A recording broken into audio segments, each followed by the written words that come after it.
Shalom, jumpa kembali adik-adik.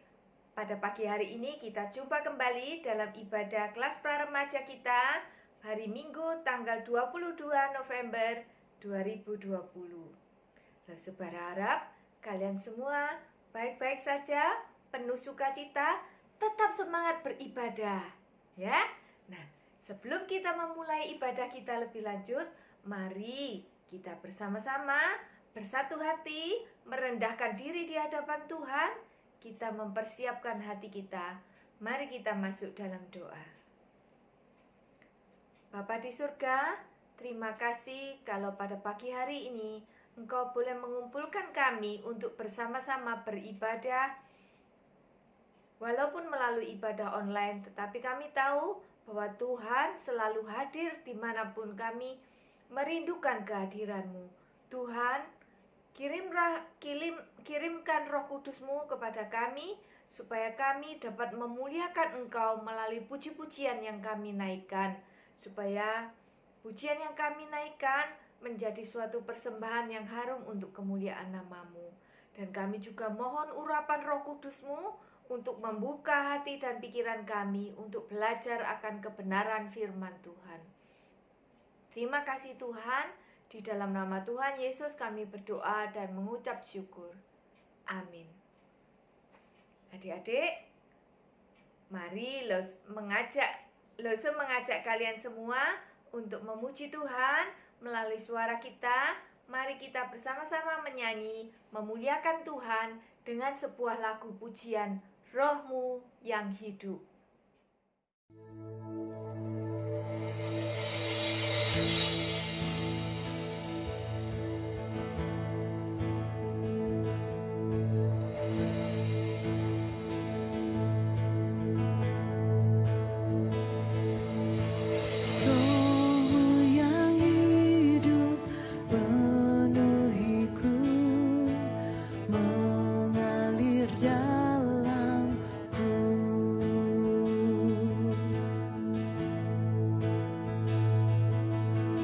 Jiwaku tenang bersamamu dalam naungan-Mu.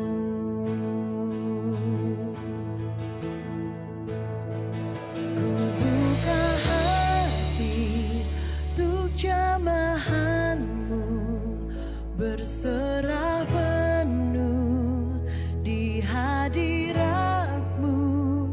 Kau ambil alih seluruh hidupku di altar-Mu, menyembah-Mu.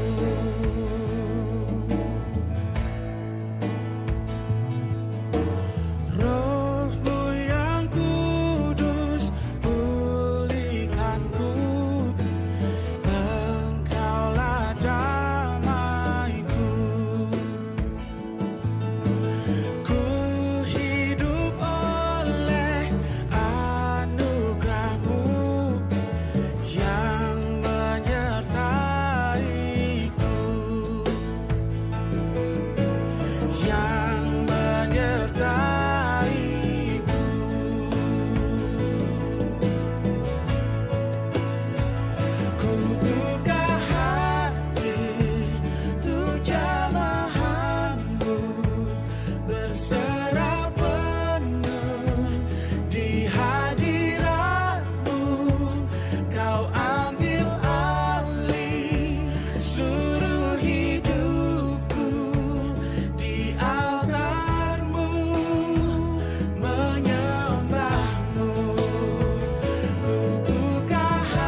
Adik-adik, semua tanya, apakah kalian pernah mendengar kata peraturan? Pasti kalian semua pernah mendengar ya. Memang di sekitar kita banyak sekali peraturan. Contohnya ada peraturan RT, peraturan sekolah, ya. Bahkan yang sekarang ada yaitu peraturan social distancing, ya. Seperti menggunakan masker, menjaga jarak, mencuci tangan, ya.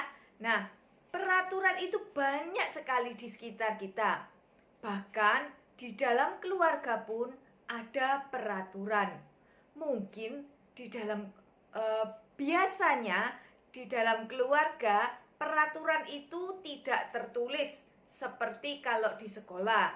Misalnya peraturan itu tertulis dan dinamakan tata tertib sekolah, ya. Kalau di rumah biasanya tidak tertulis, cuman lisan saja. Nah, Lose mau tanya sama kalian, apakah kalian mentaati peraturan yang dibuat oleh orang tua kalian? Nah, beberapa hari yang lalu Lose mengadakan survei ya pada kalian. Pertanyaannya yang pertama yaitu, apakah perlu ada peraturan dalam keluarga? Ternyata jawabannya perlu ya. Jadi semua anak yang membalas surveinya Lose ini mengatakan perlu ada peraturan di dalam keluarga. Lalu pertanyaan yang kedua yaitu, peraturan yang tidak disukai atau sering dilanggar ya. Nah, ini jawabannya macam-macam ya. Ada 2 orang anak menjawab peraturan yang sering dilanggar adalah peraturan bangun pagi ya. Jadi malas sekali kalau mau bangun pagi. Bahkan ada yang menjawab kalau weekend tambah susah bangun paginya. Kemudian ada juga yang menjawab malas mandi setelah pulang sekolah. Ada juga yang menjawab malas bersih-bersih kamar ya. Jadi ada peraturan untuk membersihkan kamar, tetapi anak ini sering melanggar, malas ya bersih-bersih kamar. Lalu ada 2 orang anak yang menjawab suka melanggar main HP kelamaan ya. Jadi kalau misalnya diberi jam, main HP boleh jam sekian sampai jam sekian, tetapi dilanggar ya, kelamaan mainnya. Ada lagi yang menjawab malas membantu mencuci piring ya. Dan ada 2 orang anak lagi yang menjawab tidur terlalu malam. Jadi kalau misalnya orang tuanya memberi peraturan kalau malam jam sekian harus sudah tidur, nah itu dilanggar ya. Ternyata banyak juga ya yang pelanggarannya kalian ya. Nah, adik-adik Lose mau tanya nih, apakah menurut kalian itu peraturan ini dibuat untuk menyusahkan kalian? Nah, sekarang Lose mau mengajak kalian membaca sebuah nats Alkitab yang terambil dari kitab 1 Samuel 2 ayat 12 sampai 17, kemudian dilanjutkan ayat 22 sampai 25. 1 Samuel 2 ayat 12 sampai 17. Adapun anak-anak lelaki Eli adalah orang-orang dursila. Mereka tidak mengindahkan Tuhan ataupun batas hak para imam terhadap bangsa itu.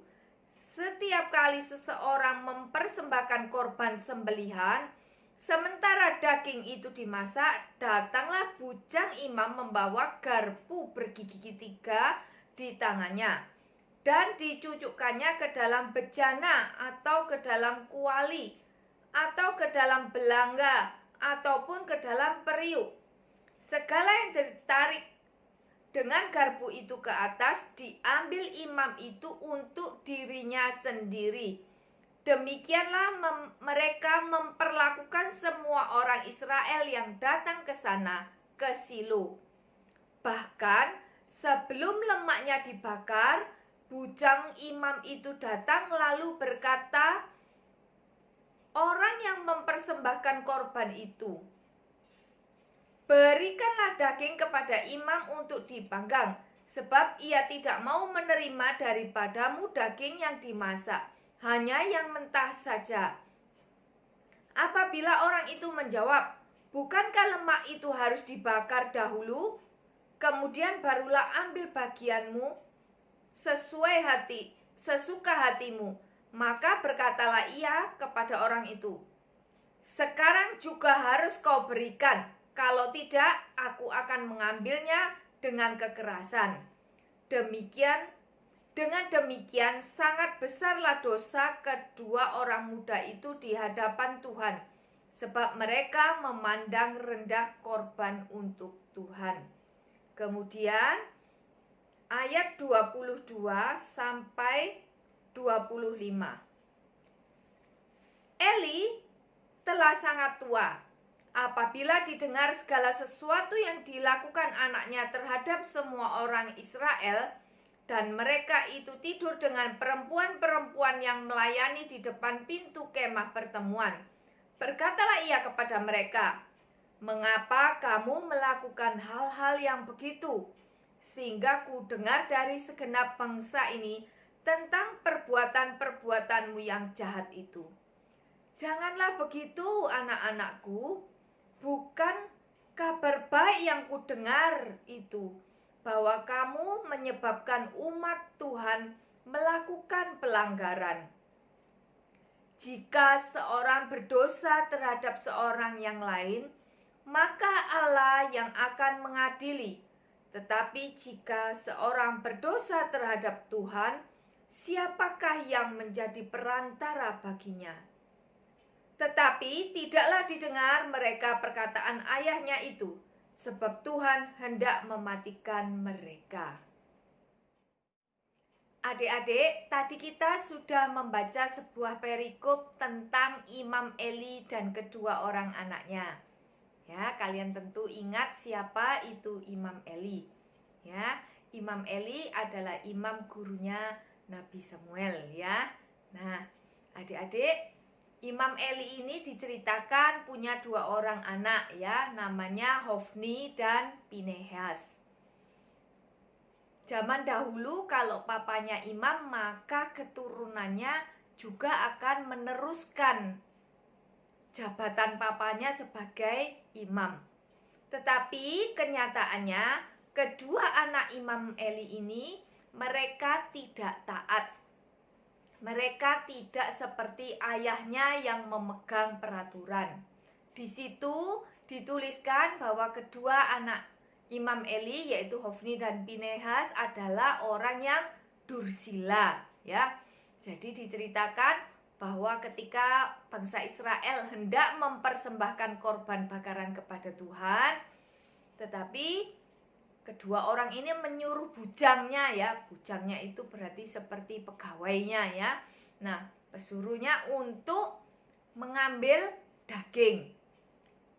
Peraturan yang ada dalam bangsa Israel, imam memang mendapat hak untuk memperoleh bagian daging dari korban persembahan tersebut. Tetapi ada peraturan bahwa sebelum imam itu mengambil hak dagingnya, ada bagian-bagian yang harus dipersembahkan dulu kepada Tuhan. Di situ dituliskan bahwa lemak itu harus dibakar dulu, dipersembahkan kepada Tuhan. Tetapi anak-anak Imam Eli ini menyuruh bujangnya untuk mengambil bagian daging itu sebelum dipersembahkan kepada Tuhan. Ya, adik-adik, ini adalah suatu kesalahan yang sangat besar karena berarti mereka tidak menghargai persembahan kepada Tuhan. Ya, seperti mereka mencuri apa yang menjadi persembahan kepada Tuhan. Sebetulnya Imam Eli juga sudah memperingatkan kedua orang ini ya, mereka menasehati kedua anaknya bahwa apa yang dilakukan itu salah ya. Tetapi sayangnya kedua anak ini tidak mau mendengarkan nasihat dari Imam Eli, tidak mau mendengarkan perkataan papanya. Dia melanggar peraturan yang sudah dibuat. Apalagi peraturan itu dibuat oleh Tuhan ya. Nah, kesalahan ini sangat besar, sangat fatal ya. Mungkin asalnya kedua anak ini ya, Hofni dan Pinehas ini cuman sekedar tidak mau mendengarkan papanya. Tetapi apa yang dilakukan ini ternyata sangat fatal ya. Dan Tuhan sangat marah ya. Tuhan menghukum kedua orang ini, Hofni dan Pinehas. Kalau kalian baca di ayat-ayat selanjutnya, di pasal selanjutnya, akhirnya mereka berdua mati dihukum oleh Tuhan ya. Nah, adik-adik, peraturan kadang kelihatannya kecil. Mungkin kita menganggap sepele, enggak apa-apa dilanggar aja. Apalagi kalau papa dan mama enggak tahu ya. Kan misalnya kalau jam sekian harus sudah tidur, ternyata papa dan mama sudah tidur. Kalau saya buka HP lagi, kan mama enggak tahu, mama saya sudah tidur. Nah, mama dan papa tidak tahu, tetapi Tuhan tahu. Ya kan? Nah, adik-adik, peraturan dibuat oleh papa dan mama itu bukan untuk menyusahkan anak-anaknya ya, tetapi peraturan itu dibuat karena kedua orang tua menyayangi kalian, mengasihi kalian, sehingga mereka membuat sebuah peraturan ya. Kenapa kok misalnya ada jam untuk tidur jam sekian? Itu untuk menjaga kesehatan kita dan juga untuk menjaga kesehatan mata kita ya. Misalnya kalau main HP itu ada batas waktunya, gak boleh terus-terusan lihat. Kalau terus-terusan lihat itu ada radiasinya, nanti mata bisa rusak ya. Nah, mereka membuat peraturan itu karena orang tua kalian sayang sama kalian ya. Kasihan nanti kalau anakku matanya rusak ya. Nah, peraturan juga dibuat karena ada tanggung jawab orang tua kepada Tuhan ya. Jadi orang tua juga harus bertanggung jawab kepada Tuhan terhadap anak-anak yang dititipkan Tuhan kepada para orang tua ya. Nah, adik-adik, ada sebuah nats Alkitab yang mengajarkan kita untuk taat kepada orang tua. Ayo kita buka dari kitab Kolose 3 ayat 20. Kolose 3 ayat 20. Hai anak-anak, taatilah orang tuamu dalam segala hal, karena itulah yang indah di dalam Tuhan. Jadi Tuhan sendiri sudah memerintahkan kita anak-anak untuk mentaati orang tua ya. Nah, adik-adik, sebentar lagi setelah ini Lose akan mengajak salah seorang orang tua dari kalian untuk menceritakan ya, mengapa ke orang tua ini memberi peraturan kepada kalian ya. Nah, yuk kita saksikan ya. Selamat pagi anak-anak Sekolah Minggu dan Remaja GKT Sidoarjo yang saya cintai, apa kabar? Semoga dalam masa pandemi ini kita semua selalu sehat, Walaupun ya kita nggak sekolah nggak bisa bersekolah secara offline, tapi mudah-mudahan, eee, kondisi itu cukup teratasi dengan balasan berkumpul bersama keluarga, karena berkumpul dengan keluarga itu mungkin suatu, kesempatan yang langka dan harus kita, eee, hargai, ya. Pada kesempatan kali ini, saya mau men-sharing-kan beberapa ayat dan beberapa pola, dan beberapa pertimbangan ya, kenapa kok kita itu para orang tua ini kenapa kok orang tua ini suka sekali kasih aturan-aturan buat anak-anaknya. Sama, saya sendiri juga punya 3 anak dan mungkin saya termasuk orang yang suka ngatur.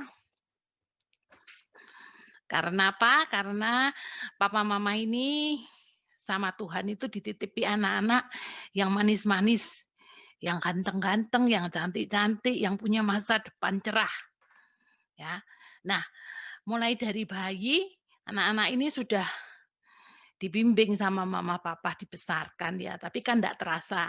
Nah, baru terasa kalau mama papa ini kok sukanya ngatur, itu mulai dari saat anak-anak ini mulai mungkin sekitar kelas 4 gitu ya, mulai protes, "Kok mama ini suka ngasih aturan ini itu," ya.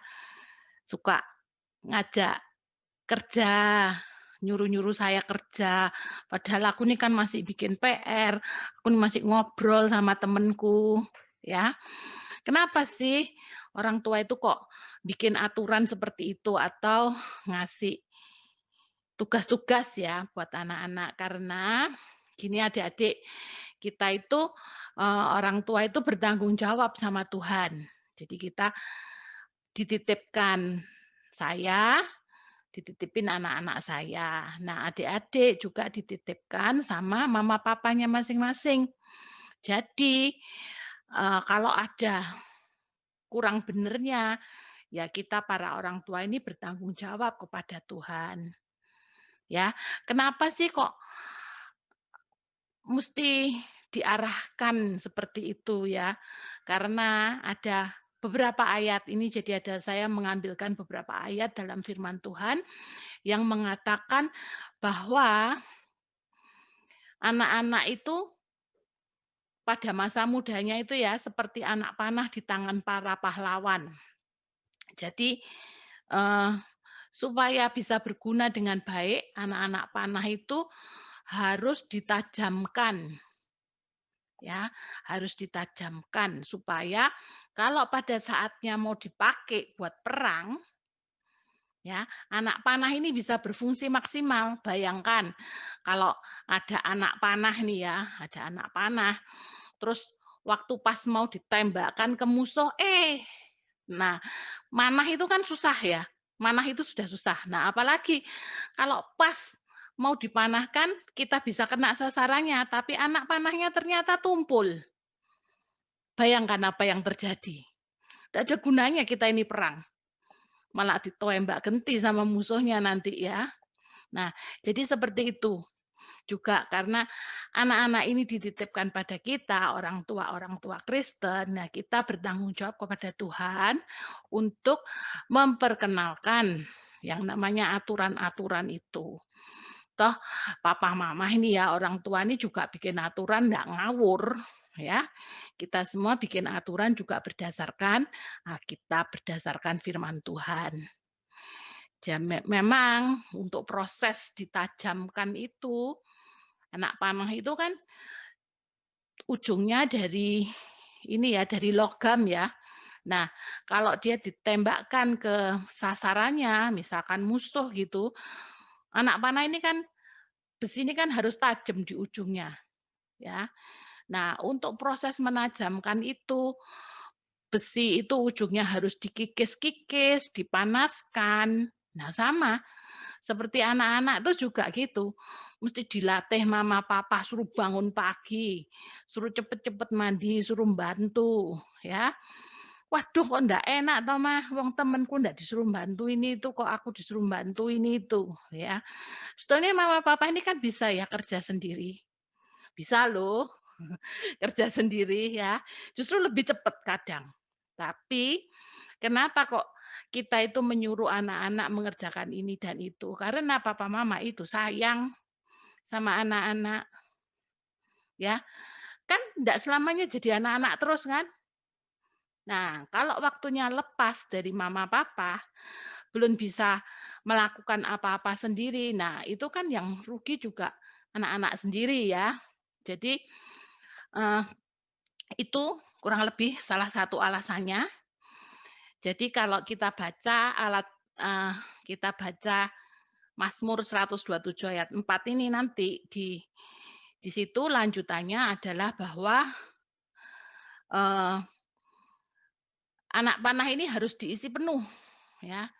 Kalau mau perang itu anak panahnya harus diisi penuh ya, dicek maksimal. Demikian juga anak-anak pada masa mudanya. Jadi pada masa muda ini selain Anda belajar ilmu di sekolahan, ada satu ilmu yang tidak diajarkan, tetapi harus dialami dan harus dijalani prosesnya, yaitu antara lain yang disebut dengan soft skill.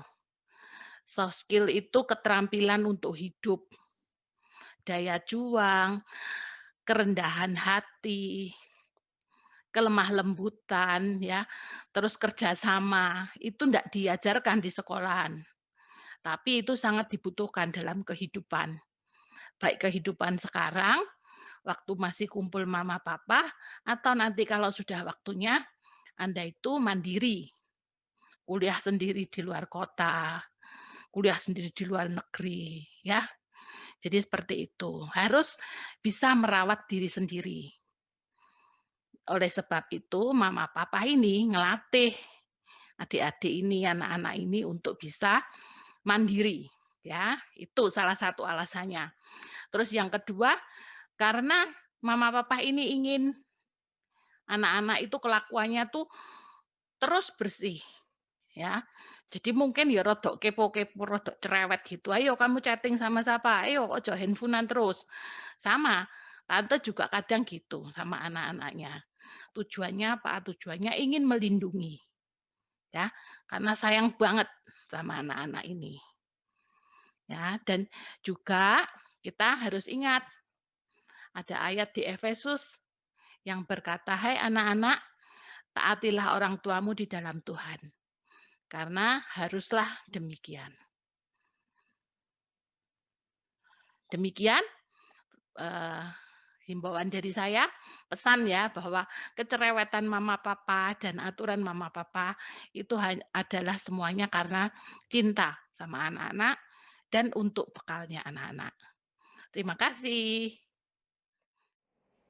Adik-adik, sebelum mengakhiri ibadah kita pada pagi hari ini, mari kita membaca lagi nats Alkitab kita dari kitab Kolose 3 ayat 20. Hai anak-anak, taatilah orang tuamu dalam segala hal, karena itulah yang indah di hadapan Tuhan. Ya, kiranya nats Alkitab tadi dapat menjadi ayat hafalan kita pada hari ini. Yose tunggu ayat hafalannya ya. Mari kita bersama-sama berdoa untuk mengakhiri ibadah kita pada pagi hari ini. Tuhan Yesus, terima kasih karena Engkau sudah memberikan kami kesempatan untuk belajar akan firman-Mu. Tuhan, tolonglah kami supaya kami menjadi anak yang taat kepada orang tua. Kami menghargai orang tua kami dan kami melakukan setiap perintah orang tua kami tidak melanggarnya. Tuhan, tolonglah kami. Tuhan, kami juga berdoa untuk adik-adik semua yang mungkin akan menghadapi ujian akhir semester. Mohon Tuhan yang memberkati adik-adik ini supaya dapat belajar dengan baik, mempersiapkan diri dengan baik. Mohon Tuhan juga memberikan tubuh yang sehat, pikiran yang jernih, supaya adik-adik kami dapat mengerjakan ujian akhir semesternya dengan baik. Terima kasih Tuhan, di dalam nama Tuhan Yesus kami berdoa dan mengucap syukur. Amin.